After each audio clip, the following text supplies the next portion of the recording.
Hoy celebramos a la Virgen María, Nuestra Señora del Carmen. Y la Virgen en esta advocación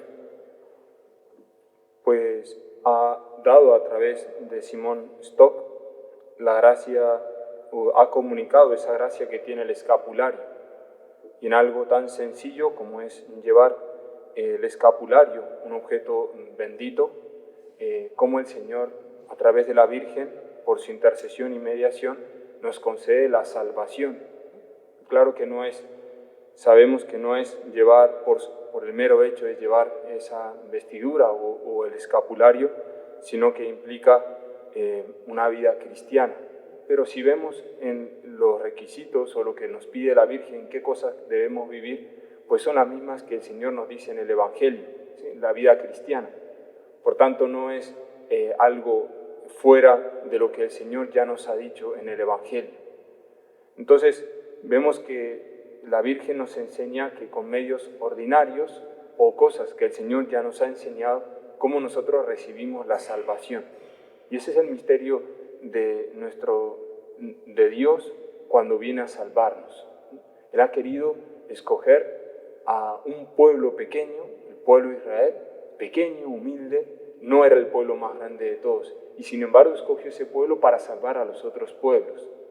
Y aún así, en ese pueblo nace a su hijo, pero su hijo nace, como dice San Pablo en una de sus cartas, pasó como uno de tantos. O sea, en medio de ese pueblo pequeño, a la vez su Hijo Jesucristo pasó como uno de tantos haciendo el bien. Y también se somete a la muerte, y una muerte de cruz. Por tanto, vemos que la manera como Dios obra no solamente es en el secreto, sino que en lo humilde. Y es desde allí donde el Señor nos salva. Y comenzando por las lecturas, vamos a ver cómo el Señor también nos dice lo mismo, tanto en el Antiguo Testamento, en la lectura que escuchamos en la primera, como en el Evangelio. Porque el Señor nos dice que en la primera lectura escuchamos que Él allana el sendero del justo. La senda del justo es recta, y tú allanas el sendero del justo. En la senda de tus juicios, Señor, te esperamos. Ya empezamos, el profeta anuncia cómo el pueblo de Israel ya está esperando al Señor que viene, ¿no? Pero más adelante dirá, tú nos darás la paz, porque todas nuestras empresas las realizas tú. Bueno, antes a eso decía, mi alma te ansía de noche, mi espíritu en mi interior madruga por ti. Como el pueblo está esperando al Señor, que Él realice su obra. Y por eso, como leíamos, Él va a dar la paz porque todas las empresas de ese pueblo las realiza el Señor. Ese es el anhelo del hombre, el ser salvados. Y si podemos ver como una imagen de eso, vemos en las películas que nosotros vemos que siempre la película lleva a un momento en el que se produce un conflicto, una situación de mucha tensión en la que se necesita que alguien venga a salvar, ¿no? O la salvación, la solución para ese problema. Y cuanto más oscuro está el problema, pues más interesante se pone y para esperar al Salvador, ¿no? Pues eso muestra que en todo corazón del hombre está presente el deseo de ser salvados. Pero es el Señor el que nos da la salvación. Como nos dice hoy el profeta Isaías, es Él mismo el que da la salvación. De hecho, cuando el pueblo de Israel ha querido buscar su salvación, o cuando el hombre quiere buscar salvarse, como decía el mismo profeta, está sufriendo, y pone la comparación de una embarazada que va a dar a luz, pero que grita de dolor, y así estábamos en tu presencia, Señor. Pero a la vez dice que va a dar a luz viento, es decir, no va a dar a luz nada. Que todos esos esfuerzos, todo ese sufrimiento es para dar a luz nada, no da salvación.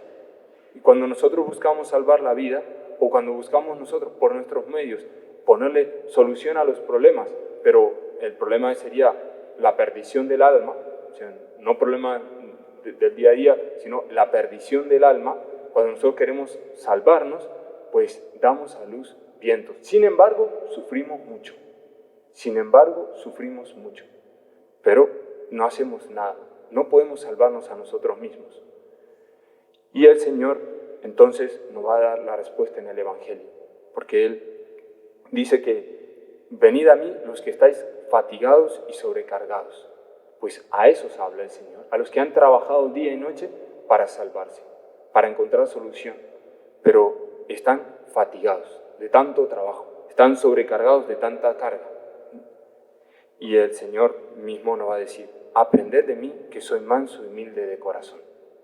Entonces, ante ese pueblo o ante ese hombre que está cansado de buscar, pero no encontrar, de trabajar, pero no sacar fruto de eso, entonces el Padre, Dios Padre, envió a su Hijo como una respuesta. Él es la salvación, Jesucristo es el Salvador. Pero a la vez el Señor no solamente es el Salvador, sino que nos dice, aprended de mí que soy manso y humilde de corazón. No es que hemos recibido a alguien, como aparece en las películas, un Salvador que soluciona todos los problemas, sino que también la salvación se da en nosotros siempre y cuando nosotros vivamos como el Salvador. Seremos salvados si vivimos como el Salvador, porque el Salvador Jesucristo nos ha dicho, aprended de mí que soy manso y humilde de corazón. ¿Queremos salvarnos? Pues vivamos esa mansedumbre y esa humildad de Jesucristo. ¿Queremos salvar a los demás? Pues vivamos la mansedumbre y la humildad de Jesucristo. No hay otra manera. Jesucristo es el único Salvador y hoy nos dice, aprended de mí. Pues por tanto nosotros debemos escoger el camino que Él nos ha preparado y nos ha enseñado. Pero para profundizar un poquito más, vamos a ver en lo que es la humildad. Si nosotros en verdad queremos construir una vida santa, una familia santa, si queremos en verdad ser santos religiosos, pues es verdad, es una obra grande. Y esa obra la ha comenzado el Señor, es una vocación, la ha comenzado el Señor, pero a la vez Él mismo la llevará a cabo. Entonces, Él mismo nos ha puesto en el camino y Él mismo nos ha llamado, pero Él nos llevará a feliz término.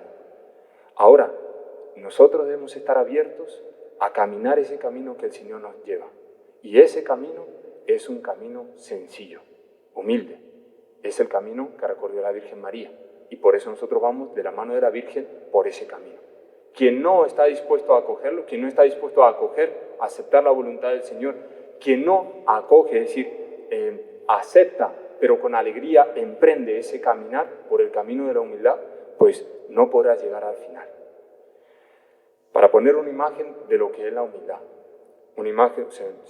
una visión. Cuando nosotros queremos construir un edificio grande, una iglesia o un edificio más grande, más alto, ¿por dónde empezamos? ¿Empezamos a construir para arriba? No, empezamos a cavar. Y cuanto más grande quiere ser el edificio, más profundo son los cimientos. Pues nosotros debemos cavar, debemos ir para abajo, debemos comenzar por lo pequeño. Y ese pequeño es lo que el Señor nos dice cada día. ¿Por qué no somos santos? Porque en lo pequeño que el Señor nos va mostrando día a día, nosotros lo rechazamos. Que tengo miedo o tengo temor a que me reprendan, tengo temor a ser corregido. En cambio, tengo el deseo de ser alabado, de ser lisonjeado. Pues todo eso hace que yo quiera construir para arriba, porque no quiero que me corrijan. Quiero que cuando yo empiezo a construir abajo, no quiero que me tiren abajo lo que yo he hecho. No estamos dispuestos a construir para abajo. Y construir para abajo implica deshacer todas esas ideas que nosotros tenemos para que Dios comience a poner los cimientos del edificio que Él quiere construir. Es decir, que la obra va a ser del Señor, pero nosotros tenemos que negarnos a nosotros mismos, olvidarnos de nosotros mismos. ¿Y cuándo empieza la obra? ¿Cuando empieza a construir para arriba? No, empieza cuando comienza a construirse los cimientos. Nos damos cuenta en una edificación que han empezado a construir una obra porque están cavando, no porque están edificando para arriba, sino porque están cavando. Entonces, si nosotros queremos que el Señor comience a construir, debemos comenzar a cavar para abajo. Debemos aceptar con humildad todo aquello cuanto el Señor nos presenta en el día a día. Es así como encontraremos descanso, porque es el Señor el que nos va a dar la salvación. Es el Señor el que va a construir esa vida de santidad a la que nosotros estamos llamados todos. Pues démosle gracias al Señor porque Él ha actuado con misericordia, pero también nos enseña cómo debemos nosotros vivir y que nos conceda a través de la Virgen María esa gracia de la humildad, para que nosotros no estemos pendientes de nosotros mismos o buscando ser los mejores entre los demás, ¿no? Que busquemos ser los últimos, que busquemos que Dios resplandezca ante nuestra miseria, que Dios resplandezca ante nuestra nada, Y nosotros acogemos y aceptemos la nada que Dios ha hecho de nosotros, la creación. Él nos ha creado. ¿Somos pocos? Sí, somos pocos, pero eso no nos debe entristecer, ni tampoco nos debe agobiar, ¿no? Al revés, ahí se manifiesta que de alguien pequeño, humilde, parece que nada, ha hecho el Señor un santo. Alguien que es capaz de amar con todo su corazón y a la vez con el amor de Dios, capaz de amar como Dios ama. Pues que nuestra Madre Santa nos concede esa gracia y la humildad para ser fieles y podamos, así como Él nos ha llamado y ha emprendido en este camino con nosotros esta vocación, también podamos llegar al final y ser los santos que el Señor quiere de nosotros. Gloria al Padre y al Hijo y al Espíritu Santo.